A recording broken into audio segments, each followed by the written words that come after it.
예, 제6차 최고위원회 회의를 회의하겠습니다. 김한길 당대표의 발언이 있겠습니다.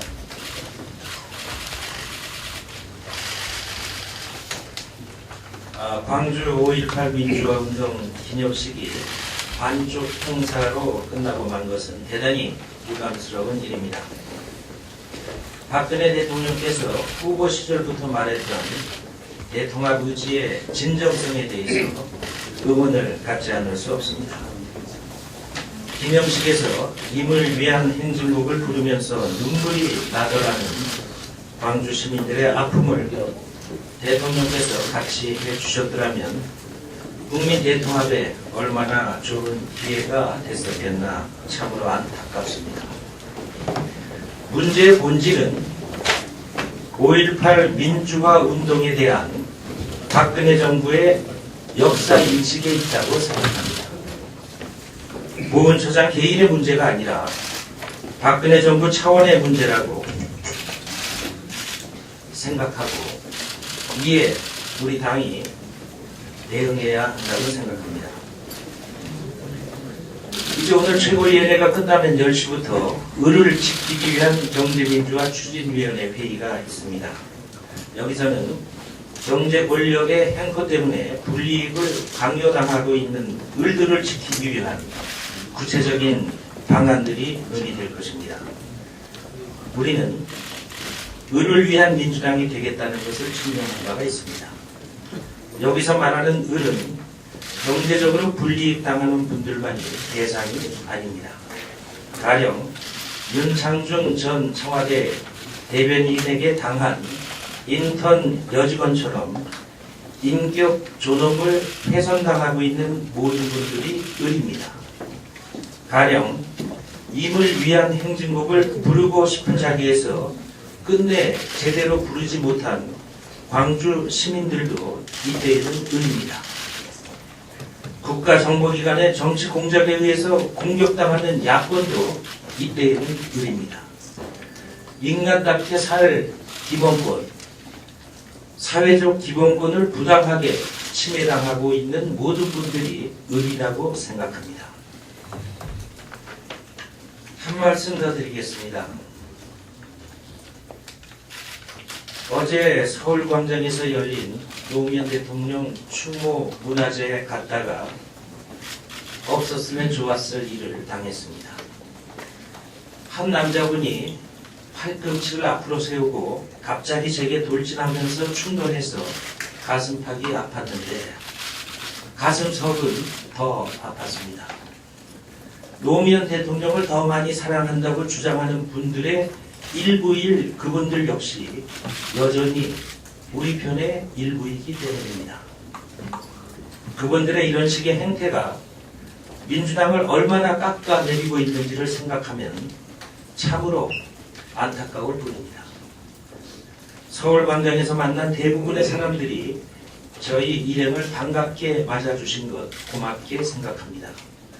또 문재인 의원께서 어제 밤늦게 상황을 전해 듣자마자 제게 전화해서 위로와 사과의 말씀 주신 것도 고맙게 생각합니다. 이상입니다. 예, 다음은 전병헌 원내대표의 발언이 있겠습니다.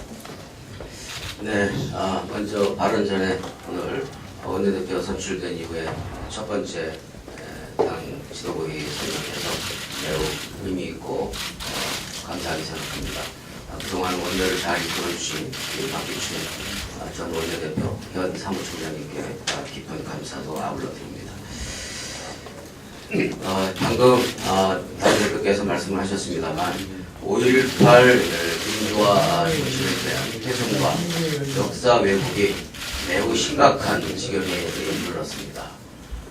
이와 같이 5.18 민주화 정신에 대한 훼손과 역사 왜곡에 대한 기도는 이것은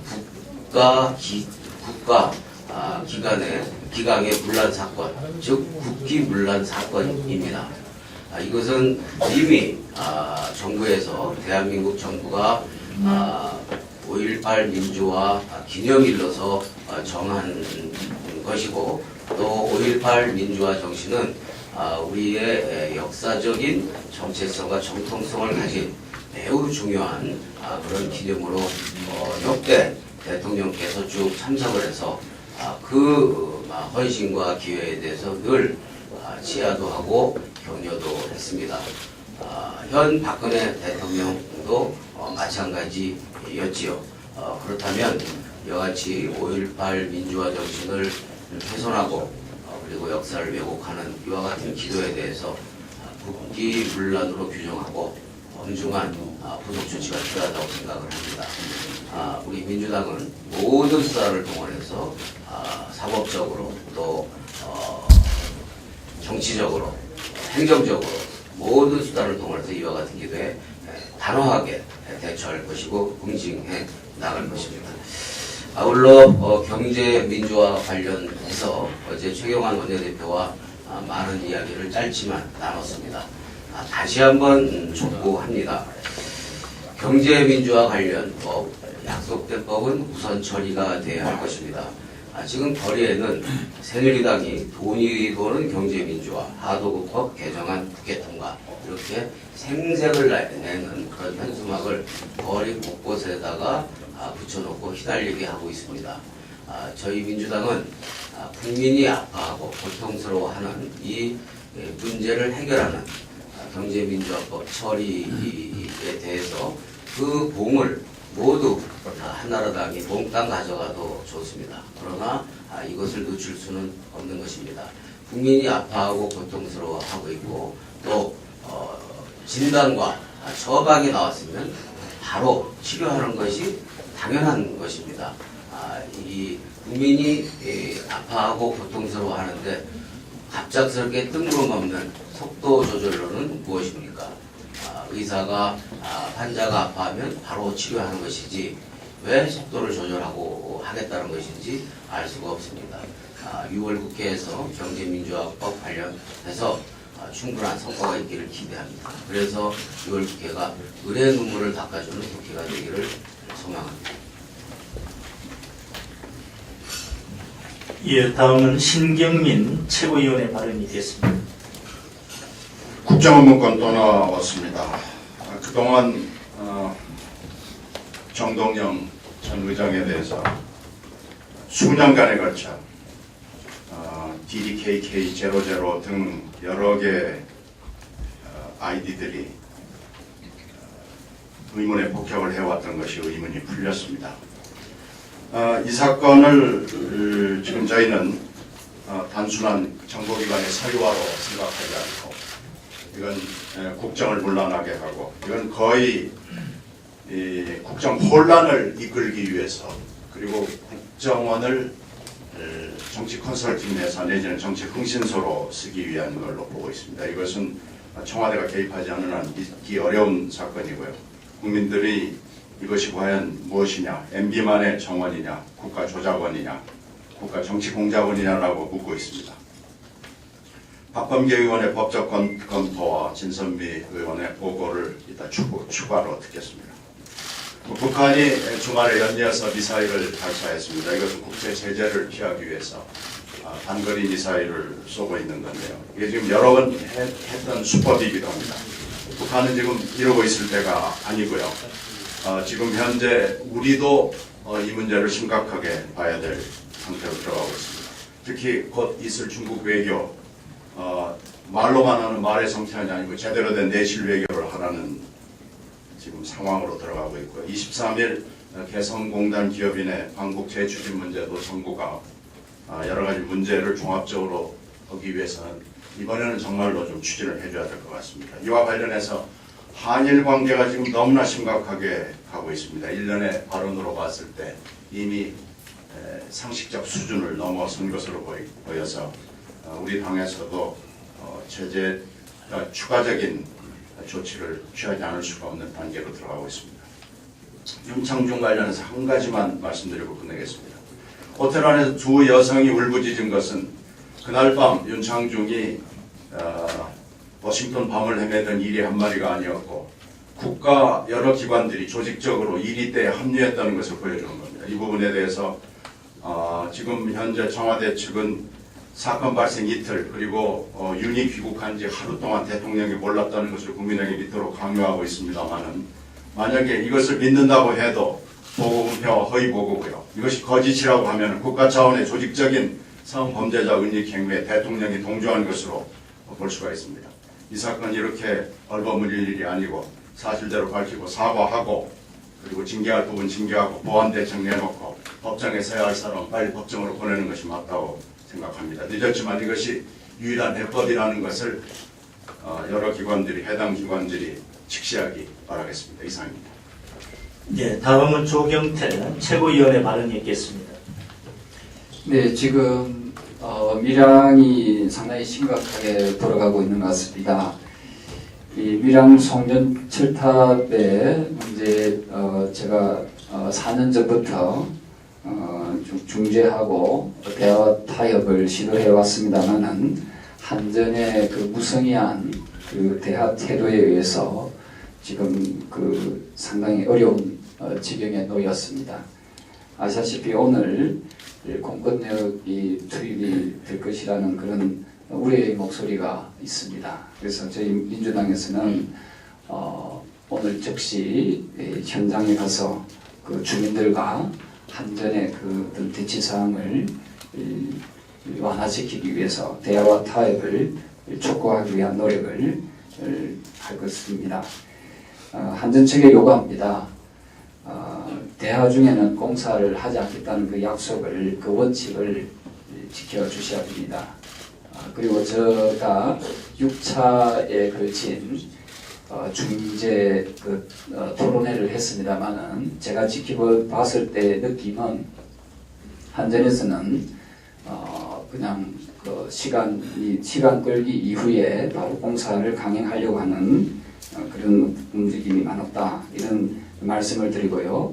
만에 하나 이번 밀양 문제로 인해서 발생하는 인사상의 그런 사고에 대해서는 민형사상 책임은 전적으로 한전과 정부에 있다 하는 말씀을 드리겠습니다.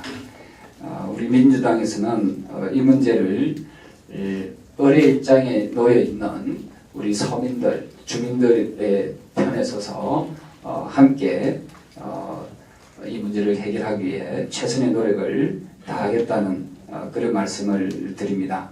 참고적으로 작년 2012년 8월 28일자 밀양 송전탑 진상조사 특별위원회가 민주당 내에 꾸려져 있다는 말씀을 추가적으로 드리겠습니다. 다시 한 번 더 국책사업이라는 미명하에 주민들의 생존권과 재산권을 도외시하는 정부와 한전 측은 적극적으로 대화에 나서 주실 것을 다시 한 번 더 촉구드립니다. 감사합니다. 예, 양승조 최고위원의 발언이 있겠습니다. 예, 약간 그 시기적으로 지났지만 박근혜 대통령께서 방미 중에 말씀하신 통상 임금에 대해서 말씀드리겠습니다. 예, 통상 임금에 대한 대한민국 대법원의 확정된 판례는 명백합니다. 예, 정기적으로 준 모든 월급은 다 통상 임금이다. 수당, 퇴직금 계산을 다 포함시켜라 이겁니다. 대한민국 정부와 기업들이 이걸 안 지킨 것입니다. 법대로 지키면 됩니다. 지혜민이 소송을 걸었습니다. 1심, 2심에서 모두 기존 판례대로 판결이 나왔습니다. 대법원 판결만 남은 겁니다. 여기서 1심, 2심에서 패소한 피고 쪽 대표인 지혜미장이 한국 정부에 나서서 해결해달라 라고 그랬더니 한국 정부의 대표인 박 대통령이 꼭 풀어나겠다고 답했다는 것입니다. 네, 묻습니다. 첫째, 박근혜 대통령은 어느 나라 대통령이십니까? 우리 근로자들이 대통령님 해결해 주세요 했을 때 대법원 판결이 나와서도 들은 척도 안 하던 우리 정부가 미국 대기업이라는 한마디 하니까 바로 대답을 해준 것입니다. 대한민국 박 대통령은 미국 기업에 답하기 전에 대한민국 근로자들 요청에 답해주기 바랍니다. 둘째, 대통령 재판에 막 개입해도 되는 겁니까? 대통령을 상권분 위에 무소불위 권력자로 만든 유신헌법이 위헌임을 이겼습니까? 지금은 그 유신헌법 시대가 아닙니다. 대통령도 사법부의 판결에 따르면 됩니다. 정기적인 월급은 모두 통상임금을 인정한다고 선언하고 문제를 국회와 정부 노사간에 함께 풀어나갑시다. 셋째, 요구합니다. 정부가 먼저 대법원 판결에 부합하고 법령 개정안을 제출해 주십시오. 국회는 가장 신속하게 관련법 개정안을 처리하고 정부는 즉시 시행해야 합니다. 노사장간의 대화를 하루속히 시작해야 합니다. 민주당이 먼저 나서야 할 때입니다. 이를 계기로 우리나라 노사간의 전반에 걸쳐 사회적 대타협을 이룰 수 있는 계기가 되도록 해야 합니다. 민주당이 앞장서겠습니다. 예, 다음은 우원식 최고위원의 발언이 있겠습니다. 네. 5.18 광주 민주항쟁에 대한 역사 왜곡이 도를 넘고 있습니다. 단순히 님을 위한 행진곡의 재창을 막는 것에 그치지 않고 일부 종편에서부터 근거 없는 주장이 총체적인 5.18 광주 민주항쟁에 대한 역사 왜곡을 하고 있다는 그런 주장을 뒷받침하고 있습니다. TV조선에서 임천용 자유북한인 연합 대표는 장성민 시사탱크라는 프로에 출연해서 5.18 당시에 600명 규모의 북한군 일개 대대가 침투했다. 전남도청을 점령한 것은 시민군이 아니고 북한에서 내려온 게릴라다. 이렇게 엉뚱한 주장을 했습니다. 그리고 이 프로그램에 함께 출연한 이주천 원광대 사회학 교수도 북한의 인민영웅들의 열사묘는 광주에 투입됐다 사망한 북한군 특수부대원들의 가묘다. 이렇게 주장했습니다. 여기 진행자인 장성민 씨는 북한의 특수게릴라들이 어디까지 광주민주화운동에 관련됐는지 그 실체적 진실이 밝혀져야 된다라고 하는 역사를 왜곡하는 그런 주장들을 했습니다. 이 정도 되면 우리 극우파들의 인식이 일제강점기 그리고 정신대에 대한 역사 왜곡을 일삼는 일본 극우파들과 무엇이 차이가 있는지 묻지 않을 수 없습니다. 5.18에 대한 명예훼손에 대해서는 법적인 조치를 우리가 취해 나갈 것입니다만 이 총체적인 역사 왜곡에 대해서 정말 심각한 문제로 인식합니다. TV조선에 대해서 심각한 유감을 표하면서 이러한 역사 왜곡을 사과하지 않는다면 우리는 다시 TV조선 출연을 심각히 제고하지 않을 수 없다는 점을 밝힙니다. 그러면서 5.18에 대해서 다시 한번 분명히 말씀드리겠습니다. 재판에서 이렇게 밝혔습니다. 우리나라의 헌법 질서 아래서는 헌법에 정한 민주적 절차에 의하지 아니하고 폭력에 의하여 헌법기관의 권능 행사를 불가능하게 하거나 정권을 장악하는 행위는 어떤 경우에도 용납될 수 없다. 따라서 그 군사 반란과 내란 행위는 처벌의 대상이 된다. 이렇게 밝혔습니다. 그러나 현실은 어떻습니까? 전두환 노태우 두 전직 대통령과 그 가족은 범죄의 대가로 거액의 추징금을 다 갚지도 않으면서 포악골 불을 즐기는 등 여생을 즐기고 있습니다. 이들이 사법당국에 부과받고도 납부하지 않은 추징금만 해도 전두환은 추징금 2,205억 중에 1,672억, 노태우는 추징금 2,629억 중에 231억에 이르고 있습니다. 이들은 불법재산, 부패자산 은닉의 정황이 끊임없이 제기되는 가운데 미납금 추징에 버티기로 일관하고 있습니다. 이 뻔뻔스러운 모습에 국민들 분노하고 있지만 이들은 여전히 전직 대통령이라는 이유로 국가는 국민 열세 7억 원이 소요되는 대통령 경호에 준하는 그런 경호를 제공하고 있습니다. 올 10월이면 미납금의 추징 시효가 만료됩니다. 하지만 현재까지 불법으로 조성된 부패 재산을 추징할 방안도 그리고 경호를 중지시킬 방안도 제대로 마련되어 있지 않습니다. 박근혜 대통령에게 요구합니다. 두 전직 대통령은 10월 시효 만료 전까지 부패 일가의 부패 재산을 사회에 환원시켜야 됩니다. 그리고 부당한 전직 대통령 경호는 중단시켜야 됩니다. 이 두 가지 사항을 박근혜 대통령 반드시 지켜주시기 바랍니다. 이 두 가지 요구는 정의로운 사회, 불의를 거부하는 정당한 요구입니다. 만일 이 요구에 우리 정부가 합당한 조치를 하지 않는다면 민주당은 정의가 통하는 대한민국을 바라는 모든 국민들과 함께 반드시 이것을 실현하도록 그렇게 하겠습니다. 이상입니다.